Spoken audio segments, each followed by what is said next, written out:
Gloria a Jehová nuestro Dios. Bendita es su palabra por toda gracia y en ella el tema de cada día.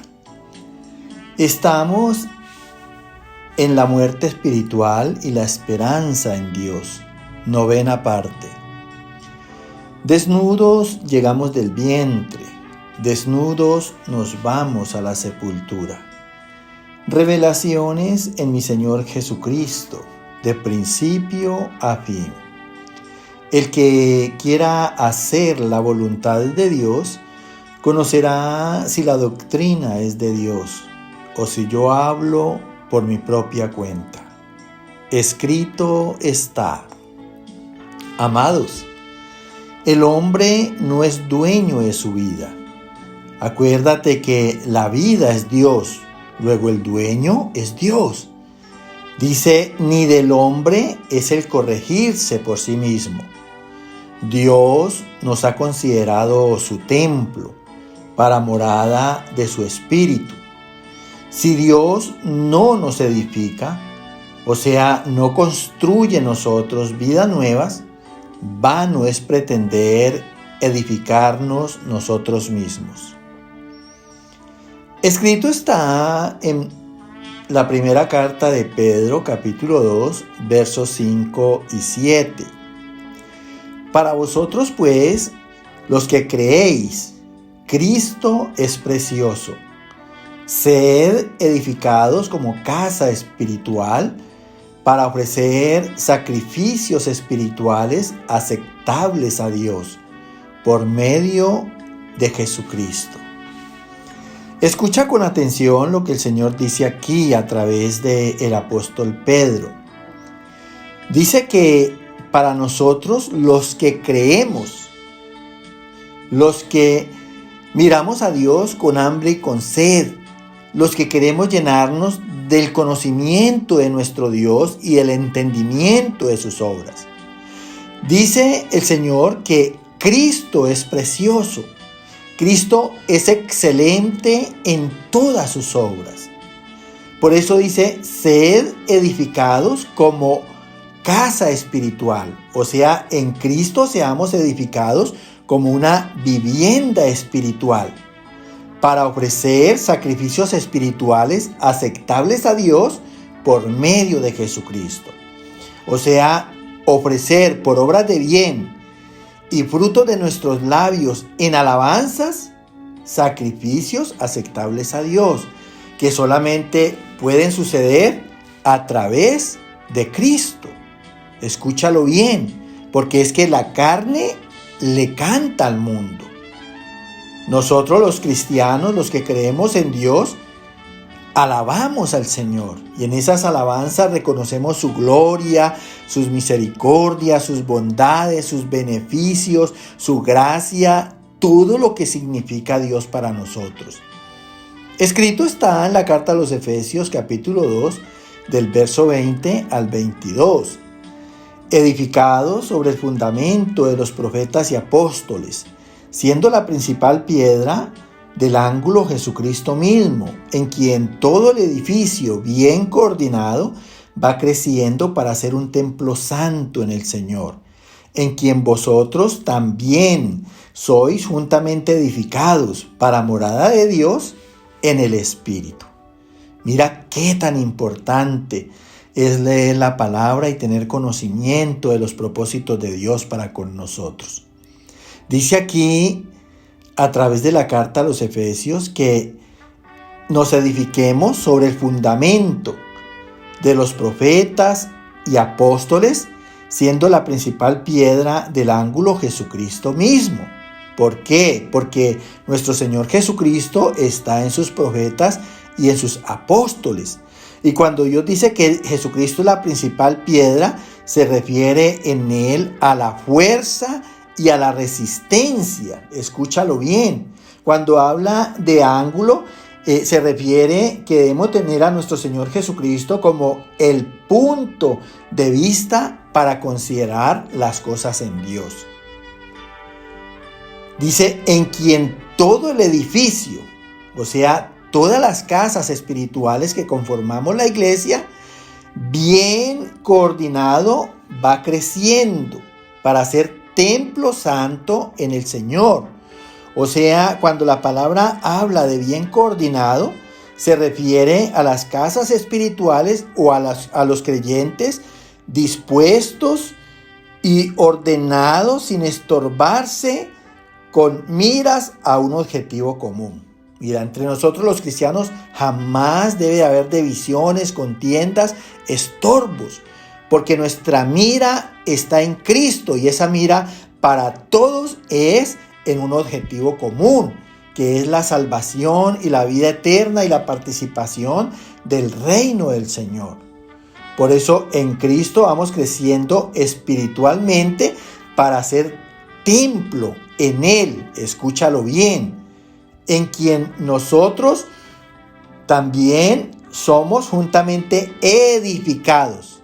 Mira, Dios es el que edifica nuestras vidas, de un carácter carnal, inmoral, a un carácter espiritual y justo, recto en Dios, para morada de Dios en el Espíritu Santo.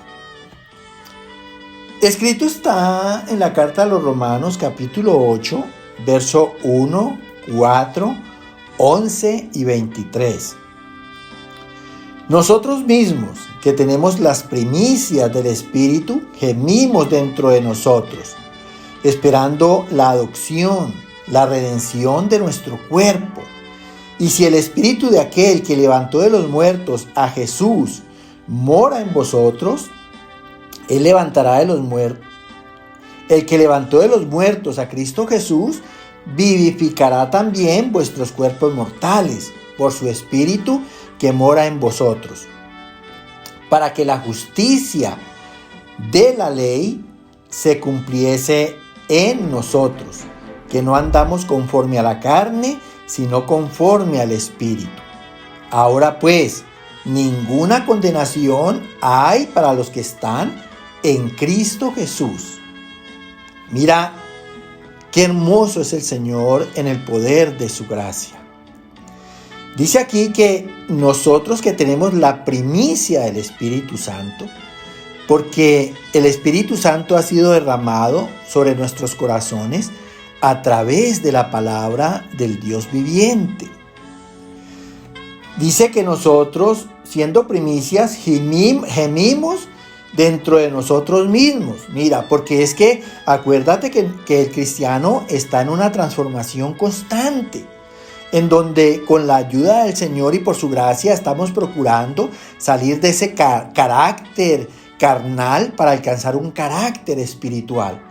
De allí que la palabra gemir quiere decir expresar aún dolor, porque es que hay un trato de parte de Dios. Y ese trato muchas veces en nuestros errores y en la manera en que nos desmoramos para darle crédito a Dios y aceptar el cambio, siempre estamos allí gimiendo, porque hay aflicciones, hay tiempos de angustia, hay tiempos de tribulación. Escúchalo bien. Entonces dice, gemimos dentro de nosotros esperando la adopción. ¿Cuál adopción? La adopción de hijos. No te olvides que los que estamos en Cristo, nuevas criaturas somos. Si Cristo es el Hijo, el unigénito de Dios, el primogénito, nosotros en Él estamos siendo hechos hijos de Dios, por la misma naturaleza y carácter de Cristo. Dice, la redención de nuestro cuerpo. Acuérdate que la redención se obra haciendo justicia. Si éramos pecadores, ahora estamos siendo redimidos, haciendo la justicia de la palabra del Señor, por toda verdad, razón y rectitud. Y eso sobre nuestra carne, que es la que está llena de malos deseos y de la vanagloria de la vida y del mundo. Y sigue diciendo la palabra, si el Espíritu de aquel que levantó de los muertos a Jesús, porque nuestro Señor Jesucristo, dice la palabra, también tenía el Espíritu Santo. Y si el Espíritu que estaba en Cristo vive en nosotros, el que levantó de los muertos a Cristo Jesús, vivificará también nuestros cuerpos mortales. Mira, o sea, el Espíritu Santo es el que nos ayuda, el que revela, el que nos ayuda a entender, el que obra el querer como el hacer en nosotros, para que coloquemos la palabra de Dios por obra y así nuestros cuerpos sean vivificados y redimidos en la justicia de Cristo. Dice, si el Espíritu de Cristo mora en nosotros, para que la justicia de la ley, escúchalo bien, para que la justicia de ley se cumpla en nosotros. Mira, vuelvo y te digo, el Espíritu Santo es el que obra el querer como el hacer en nosotros. Nosotros queremos cambiar, nosotros queremos ser personas diferentes, nosotros queremos participar de la imagen y la semejanza de Dios, queremos ser testimonios de Cristo en nuestras vidas. De allí que todo debería de facilitarnos en la gracia. Dice que no andamos conforme a la carne, ya no andamos conforme a la carne, sino conforme al Espíritu, en justicia y rectitud. Ahora pues ninguna condenación, escúchalo bien, ahora pues ninguna condenación hay para los que están en Cristo Jesús, para los que vivimos en el Señor, para los que de verdad queremos colocar toda esa palabra que representa a Cristo en el Evangelio, queremos colocarla por obra sobre nuestras vidas. Escrito está en la carta a los Efesios capítulo 5, verso 29 y 30. Porque somos miembros de su cuerpo, de su carne y de sus huesos, que sustenta y cuida como iglesia. Mira, ahora nosotros los creyentes, dice, somos miembros del cuerpo de Cristo, de su carne y de sus huesos. Mira, o sea, nosotros ya somos parte de Cristo. Luego debemos sí de imitarlo y de participar de su carácter. Ahora el cuerpo de Cristo representa la iglesia de todos nosotros que somos las casas espirituales. Y en su carne, acuérdate que Cristo en carne, alma y espíritu vivía la unidad, siendo incorruptible, siendo irreprensible. Por eso mismo la palabra y Dios en ella nos hace irreprensible a nosotros y asimismo nos quiere guardar hasta el día del advenimiento de Cristo. Dios hace de su iglesia estable, la sustenta y la cuida. O sea, la mantiene, la sostiene, la conserva como iglesia de Él. Dios vigila a cada uno personalmente y nos asiste en todas nuestras causas. Que el Señor te bendiga. Amén, amén y amén.